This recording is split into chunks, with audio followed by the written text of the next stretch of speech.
বন্ধুরা প্রায় ৮ থেকে ১০ কিলোমিটার উপরে কিন্তু আমরা উঠতেছি।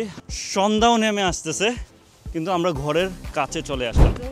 তাশি মুসলিম, ও আসসালামু আলাইকুম। এই যে দেখুন, হঠাৎ করেই মুসলিম একজন আমাদের চাইনিজ মানুষ দেখা হয়ে গেল, সালাম দিল। ও মাই গড, ওয়ালাইকুম আসসালাম, মাশাআল্লাহ।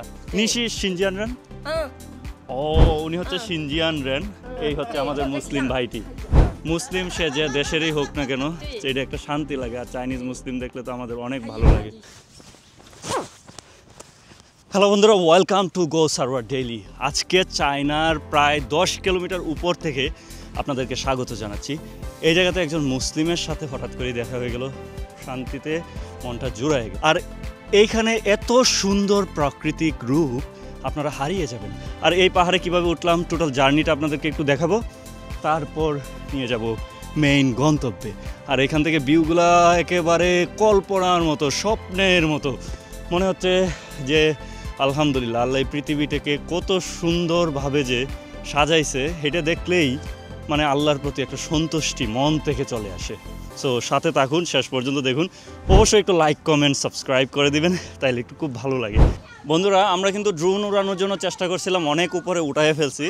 তারপরে শুনতে পারছি যে এখানে চায়নাতে এমন কিছু লুক্রেটিভ বা এমন কিছু রেস্ট্রিক্টেড কোম্পানি আছে এই এরিয়াতে, যার কারণে চাইনিজরা প্রকাশ করতে চায় না এই কোম্পানিগুলো কোথায় আছে। তার জন্য কিন্তু ওই যে এখানে যারা গার্ড আছে বা পুলিশের দায়িত্বে আছে, তারা আমাদেরকে বলছে যে ঠিক আছে, ড্রোনটা উড়ানোর দরকার নাই। তারপরেও বললাম যে আমরা বাংলাদেশ থেকে আসছি, তারপরে কিছুটা ড্রোন শট আমরা নিতে পারছি। এই যে দেখুন, ছোট বাচ্চারা কিন্তু এখানে খেলাধুলা করছে। হ্যালো,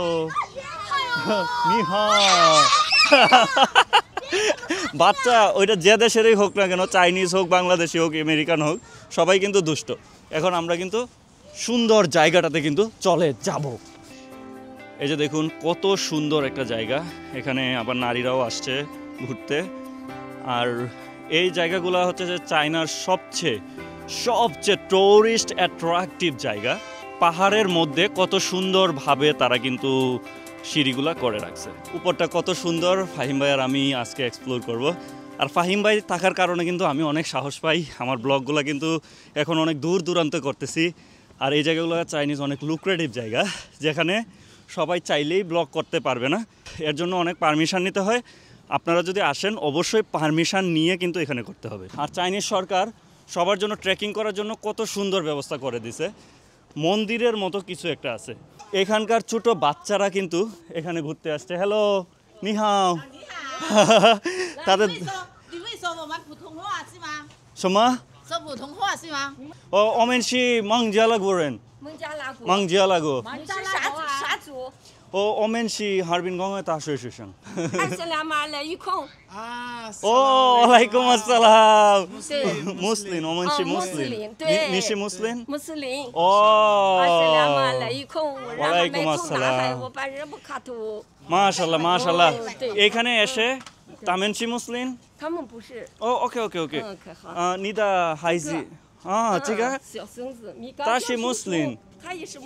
ও আসসালামু আলাইকুম। এই যে দেখুন, হঠাৎ করেই মুসলিম একজন আমাদের চাইনিজ মানুষ দেখা হয়ে গেল, সালাম দিল। ও মাই গড, ওয়ালাইকুম আসসালাম, মাশাআল্লাহ। নিশি সিনজিয়ান রেন?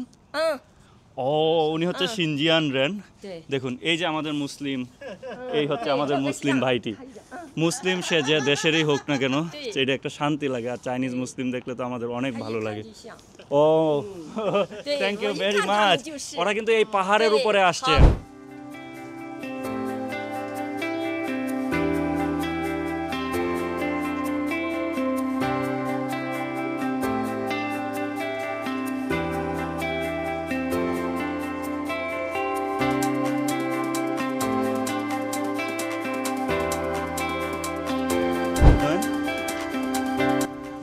这个什么名字？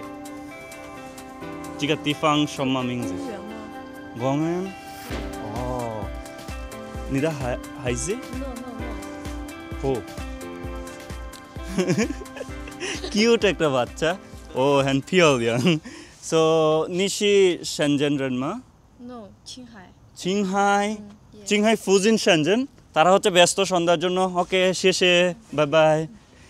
এই জায়গাতে এসে ওদের সাথে একটু কথা বলে আমি একটু জানার চেষ্টা করলাম এই পার্কের নাম কি। আর এখানে দেখুন এত উপরেও কত সুন্দরভাবে পাথর, তারপর সব কিছু অর্গানাইজড করা।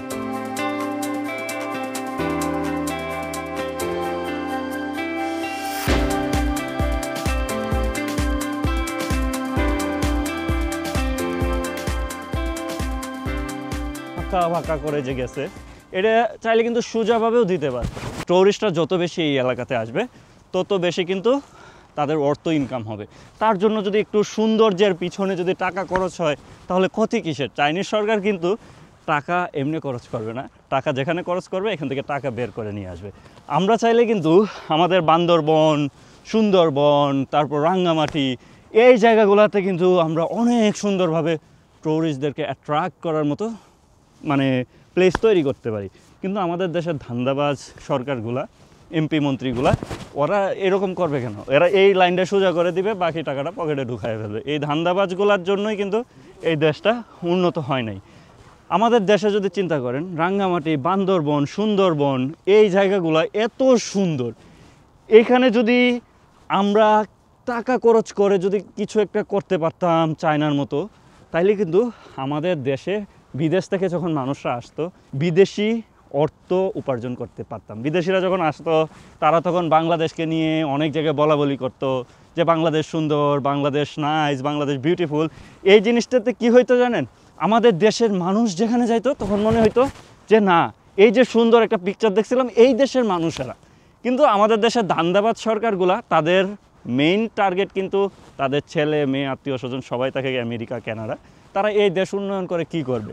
এই দেশে যত সরকার আসছে সব সরকার জনগণের সাথে ধান্দাবাজি করছে। কেউ সরকার চায় নাই দেশের মানুষ উন্নত হোক, দেশ উন্নত হোক। এখন আমি এই জায়গাগুলোতে আসলে আমি ইমোশনাল হয়ে যাই, আমি অনেক কথা বলি। বলতে পারেন যে সারোয়ার ভাই আপনি একটা ফালতু মানুষ, অনেক কথা বলেন, কত বড় এমপি মন্ত্রীরা আপনি ধান্দাবাজ বলতেছেন, যে কেন বলতেছেন এরা এত বড় মানুষ? ভাই ওরা আসলেই ধান্দাবাজ। আপনারা যদি একমত হয়ে থাকেন আমি আবার বলবো এরা ধান্দাবাজ। কারণ আমরা বিদেশে ঘুরি, বিশেষ করে আমি তো দেশ বিদেশে বিভিন্ন জায়গায় যাই, ওইখানে দেখার চেষ্টা করি যে একটা দেশের সরকার যদি চায় এই দেশটাকে উন্নয়ন করে ফেলা সম্ভব। কিন্তু আমাদের দেশের ধান্দাবাজ এমপি মন্ত্রীগুলো তো তা চায় নাই। তাহলে আমি কি বলবো না, আবার বলবো ধান্দাবাজ। আপনারাও যদি আমার সাথে একমত হন আপনারাও কমেন্টে জানান এবং কমেন্ট করেন যে আমাদের দেশের এমপি মন্ত্রীরা ধান্দাবাজ। কমেন্ট করেন, আমরা সবাই মিলে একসাথে বলবো ধান্দাবাজ। আর যে মানুষগুলার এই জিনিসটি বলার পরে শরীরটা একটু জ্বলবে, গা শিরশির করবে, হ্যাঁ ধান্দাবাজ বলতেছে, এইগুলোও ধান্দাবাজ।